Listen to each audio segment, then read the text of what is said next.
지금도 영화 같아요. 같은 존재죠.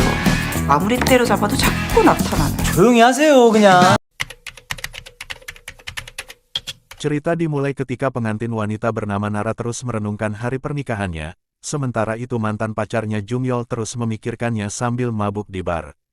Sampai akhirnya dia memutuskan untuk mengacaukan pernikahan dan membawa Nara kembali ke pelukannya, namun sesaat sebelum Jung-yeol pergi meninggalkan bar, sang mantan ternyata sudah bergerak terlebih dahulu untuk menemuinya. Dia kabur dari pernikahannya dengan segala keyakinan bahwa cinta sejatinya adalah Jung-yeol.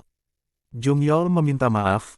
Nara menasihatinya untuk tidak terlambat di lain kesempatan karena sebagai pria di Allah yang seharusnya melakukan tindakan pertama. Saat bertemu ibu Nara, Jung-yeol sangat gugup dan tidak percaya diri. Keluarga Nara sangat kaya sementara dia belum bekerja dan masih menempuh pendidikan hukum. Mengejutkannya ibu Nara merestuinya tanpa syarat apapun, dan bahkan menyiapkan apartemen serta uang tunai untuk biaya awal kehidupan bersama Nara. Masalah utama yang harus dihadapi Jung-yeol adalah dia harus meyakinkan ayah Nara, seorang jenderal yang sangat galak dan tidak kenal ampun. Jung-yeol hampir mati ditembak oleh ayah Nara, yang pada awalnya tidak memberikan restu. Tapi setelah Nara menegaskan bahwa dia sangat mencintai Jung-yeol, ayahnya itu tidak bisa berbuat apa-apa dan mereka akhirnya menikah. Pernikahan mereka terdengar seperti kisah film romantis, sampai akhirnya berubah menjadi thriller ketika mereka mulai membenci satu sama lain. Jung-yeol akhirnya bekerja sebagai pengacara setelah mendapatkan lisensi advokatnya, sementara Nara menjadi produser film. Mereka berdua sangat sibuk dan tidak punya waktu untuk bersama, karena terlahir dari keluarga kaya Nara selalu memikirkan solusi praktis meski itu membuatnya boros. Jung-yeol yang sangat hemat selalu menentangnya karena dia berasal dari keluarga sederhana. Pernikahan mereka terus berjalan menuju kehancuran. Hinaan dan kata-kata kasar sampai akhirnya mereka berdua memutuskan untuk berpisah. Setibanya di pengadilan mereka berdua saling menyalahkan di hadapan hakim. Menurut Jung-yeol Nara itu sangat jorok, tidak pernah memasak dan suka menyimpan banyak makanan di kulkas. Nara tidak mau terus disalahkan, dia mengungkit beberapa kejadian masa lalu tentang Jung-yeol yang selalu merasa rendah diri karena belum bekerja. Nara tidak pernah menuntut apapun darinya dan dia sangat muak melihat suaminya bersikap seperti itu. Dia juga tidak pernah merasa tenang saat berhadapan dengan ibu mertuanya yang selalu mengungkit perbedaan gaya hidup antara si kaya dan si miskin. Nara memang terlahir dari keluarga kaya dan banyak hal yang tidak dia ketahui. Pertarungan semakin sengit ketika keduanya mulai membuka aib satu sama lain. Nara mengungkapkan bahwa Jung-yeol pernah berselingkuh tapi pernyataan itu langsung dibantah. Jung-yeol menjelaskan bahwa ada seorang junior di kantor yang menyukainya dan hanya sebatas itu. Sebagai balasan dia juga berkata bahwa orang yang berselingkuh sebenarnya adalah Nara, tapi pada kenyataannya Nara hanya pergi minum bersama calon sutradara untuk proyeknya, dan itu membuktikan bahwa pernyataan mereka hanya kesalahpahaman. Hakim bertanya kejadian apa yang membuat mereka pada akhirnya ingin bercerai. Jung-yeol bercerita bahwa dia selalu mengalami kesialan terkait ujian advokatnya karena penyakit perut yang dia derita. Di malam sebelum hari ujiannya Jung-yeol ingin menghabiskan sisa harinya untuk beristirahat dan bahkan sudah siap berangkat di esokan harinya. Namun keadaan rumah saat itu sangat kacau karena Nara yang ceroboh meninggalkan masakannya di dapur dan hampir membakar seisi rumah.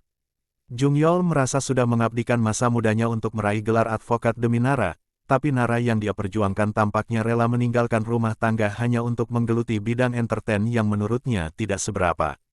Nara yang kesal berkata, bahwa dia sudah berjuang mati-matian untuk menafkahi suaminya saat menganggur dan seperti apa yang mereka harapkan, hakim mengabulkan permintaan mereka untuk bercerai. Sebelum resmi bercerai Jung-yeol dan Nara harus melewati masa pertimbangan selama 30 hari, rentang waktu untuk memikirkan kembali hubungan mereka sebelum keputusan akhir. Sepulangnya dari persidangan, di dalam mobil yang melaju, keadaan menjadi sedikit melau ketika Nara bertanya apa yang membuat Jung-yeol bertahan sampai sejauh ini jika memang dia sudah mempertimbangkan perceraiannya pada hari ujian advokat. Nara berpikir itu karena cinta, tapi Jung-yeol meledeknya dengan gayanya yang khas sampai akhirnya mereka bertengkar dan mengalami kecelakaan lalu lintas.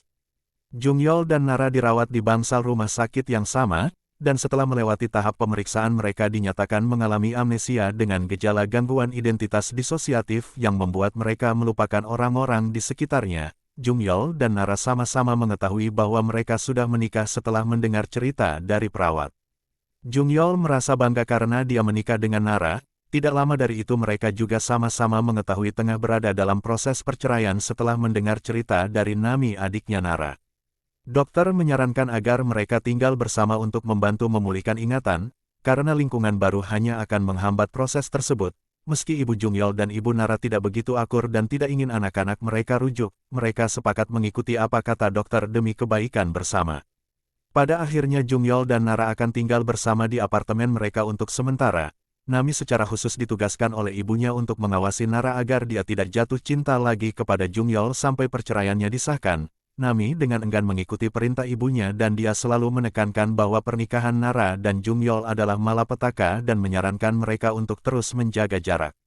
20 hari menjelang keputusan akhir, keluarga Nara dan Jungyol mengadakan pesta berbagi kenangan untuk orang-orang dekat. Saat itu Jungyol dengan canggung bertanya kepada teman seniornya Kibe tentang bagaimana dia bisa bertemu dengan Nara. Kibe menjelaskan bahwa dialah yang memperkenalkan mereka di acara kencan buta saat dia masih bekerja sebagai pelayan di sebuah bar.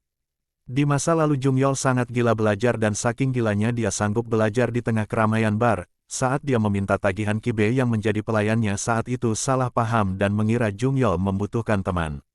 Nara yang setengah mabuk kebetulan lewat dan Kibe menariknya untuk bergabung dengan Jungyol yang langsung tertarik kepadanya. Sayangnya Nara lari ketakutan setelah melihat senyum Jungyol yang sangat aneh. Tidak lama dari itu Jungyol melihat Nara tersedak dan segera membantunya, lalu membawanya ke rumah sakit. Semenjak saat itu Nara mulai berpacaran dengan dokter yang berada di rumah sakit itu, selama berbulan-bulan, namun kisah cinta mereka berakhir ketika dokter itu selingkuh, dan Nara yang patah hati mulai menggila di pertandingan bisbol. Kamera stadion menyorotnya memperlihatkan Nara dan temannya yang membawa tulisan, bahwa dia baru saja diselingkuhi. Jungyol yang kebetulan ada di pertandingan tersebut melihatnya dan dia mulai mendekati Nara. Dia menawarkan payungnya kepada Nara yang ada di halte bus saat hujan, dan itu menjadi momen romantis pertama mereka setelah pertandingan. Pada malam itu Nara menumpang di mobil Kibe di mana Jungyol memberinya bola kasti. Nara melihat pesan yang tertulis pada bola itu, kalimat ajakan untuk menonton bersama di lain waktu, dan dia tersipu malu. Nara meminta nomor Jungyol sebagai gantinya dan begitulah bagaimana mereka menjadi sepasang kekasih. Kesempatan 15 hari menjelang keputusan akhir, Jungyol dan Nara menjalani hipnoterapi untuk memancing ingatan mereka. Ahli hipnotis memandu keduanya menuju alam bawah sadar dan mulai bertanya mengenai beberapa hal di masa lalu. Dalam ingatannya Jungyol melihat panci terbakar di pagi hari sebelum ujiannya dimulai. Ahli hipnotis ingin tahu bagaimana itu terjadi dan Nara menjelaskan bahwa dia hendak memasak bubur untuk Jungyol karena tahu dia menderita iritasi usus besar. Sayangnya dia terlalu lelah untuk terus terjaga dan akhirnya panci tersebut terbakar. Melalui potongan ingatan ini Jungyol menyadari bahwa Nara adalah wanita yang tidak hanya cantik tetapi juga baik hati. Jungyol dan Nara mengikuti saran dokter untuk bekerja dan beraktivitas seperti biasanya di tengah proses itu. Jungyol terus memikirkan alasannya ingin bercerai, sementara Nara yang diam-diam memperhatikan Jungyol mulai menyadari bahwa suaminya terlihat manis tapi dia terlalu malu untuk mengakuinya. Keesokan harinya mereka tidak sengaja masuk ke kamar mandi bersamaan dan sangat terkejut. Setelah kejadian itu Jungyol mulai mengingat. Mereka selalu bermasalah. Jungyol sangat menyukai bibimbap, sementara Nara sangat menyukai pasta. Namun perbedaan itu kini tidak menjadi masalah karena mereka bisa memakan keduanya secara bersamaan. Malamnya ketika hujan mulai turun Nara teringat dengan kenangan indah saat Jungyol menawarkan payung kepadanya, dan dia langsung menciumnya. Namun Nara yang terkejut refleks menamparkan Jungyol dan mereka akhirnya pergi ke bar milik Kibe. Teman-teman yang lain juga ada di sana untuk berkumpul bersama mereka adalah Gaidong teman Jungyol yang menyukai salah satu teman Nara dan Taho yang tidak banyak bicara dan selalu fokus dengan ponselnya mengamati perkembangan kripto. Pada malam itu setelah meneguk beberapa gelas minuman beralkohol Jungyol dan Nara hanyut dalam kisah cinta yang sangat bergairah yang memaksa semua orang untuk pergi dari bar. Di tengah kecanggungan tersebut Taho yang terus fokus dengan ponselnya tertinggal dan dia tidak menyadari apa-apa sampai akhirnya Kibe menggotongnya keluar. Sejak saat itu hubungan Jungyol dengan Nara semakin erat. Nami yang hanya bisa mengamati keadaan ini tidak bisa berbuat apa-apa sampai akhirnya dia tidak sengaja melihat Nara dan Jungyol bersenang-senang di kamar mereka dan dia segera melaporkan kejadian itu pada ibu. Jungyol dengan panik berusaha menghentikannya tapi dia tidak sengaja menginjak bola kasti yang membuatnya terjatuh dan kepalanya terbentur sangat keras. Jungyol terbangun untuk sesaat hanya untuk menunjukkan gelagat aneh dan akhirnya dia dilarikan ke rumah sakit setelah pingsan untuk kedua kalinya. Jungyol tidak mengalami cedera serius dan setelah apa yang terjadi Ibu Nara memintanya untuk pergi meninggalkan rumah, menjelaskan bahwa dia harus bercerai dengan Nara sebagaimana mestinya. Jungyol hanya terdiam, ekspresinya menjelaskan bahwa ingatannya sudah kembali tapi dia bingung bagaimana menghadapi situasinya. Di samping itu Ibu Nara sudah menyiapkan segala hal untuk perceraian mereka. Ibu Nara selalu mendukung putrinya bahkan saat semua orang menentang pernikahannya. Dia justru merestuinya demi kebahagiaan Nara. Namun setelah melihat rumah tangganya hancur hatinya ikut terluka. Ibu Nara takut jika putrinya rujuk ingatannya akan kembali dan pada akhirnya dia tidak akan bahagia lagi. Oleh sebab itu dia ingin putrinya pergi ke luar negeri dan menjernihkan pikirannya di sana, untuk sementara waktu. Periode 30 hari telah selesai, perceraian Jungyol dengan Nara telah disahkan dan tidak ada alasan bagi mereka untuk bersama lagi. Jungyol tidak merasa senang meski keinginannya telah dikabulkan, dan dia terus memikirkannya. Hatinya semakin gelisah saat dia menemukan tulisan Nara pada bola kasti yang mereka temukan saat berkunjung ke stadion. Melalui tulisan itu Nara mengungkapkan harapannya agar ingatan masa lalu mereka tidak kembali. Membuktikan bahwa dia ingin mempertahankan cintanya saat ini dan seterusnya. Sementara itu Nara mengemasi barang-barangnya dengan perasaan sedih. Ibunya merasa kasihan tapi dia melakukan ini demi kebaikannya. Keesokan harinya Jungyul mengemasi barang-barangnya sebelum pergi meninggalkan apartemen.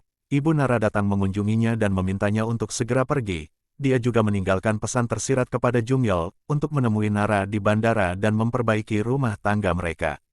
Namun dia menyerahkan semuanya pada Jungyol, karena ini menyangkut kehidupan bersama. Menyadari hal ini, teman-teman Jungyol mendorongnya untuk memikirkan perasaannya.